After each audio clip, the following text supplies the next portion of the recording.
ప్రేక్షకులకి నమస్తే అండి. నేను మీ యాదవ్ని. Welcome back Yadav cars and real estate.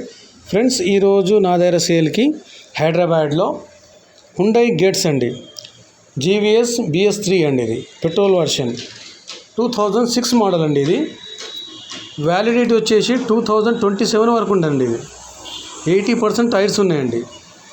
బండి నీట్ కండిషన్లో ఉంది, ఇంజన్ బాగుంది, సీట్లు, యాంప్రోసు, పిల్లర్లు, స్ప్లెండర్లు, బానట్, డిక్కీ అంతా గుడ్ కండిషన్లో ఉందండి. ఏం ప్రాబ్లం లేదు. ఫ్రెండ్స్, ఈ బండి కావాలంటే పైన నంబర్ పెట్టినాను, వాళ్ళకి ఫోన్ చేయండి. फ्रेंड्स ना चैनल सब्सक्राइब చేయండి, లైక్ చేయండి, షేర్ చేయండి, కామెంట్ చేయండి. फ्रेंड्स दोस्तों नमस्ते, मैं आपका यादव. आज अपने पास Hyundai Getz GVS BS3 petrol version 2006 model है. 2027 तक पेपर वैलिडिटी है. 80% टायर्स है. गाड़ी एकदम नीट कंडीशन में है और नॉन एक्सीडेंट व्हीकल है. फ्रेंड्स, सब्सक्राइब करिए, लाइक करिए, शेयर करिए, कमेंट करिए. Thank you.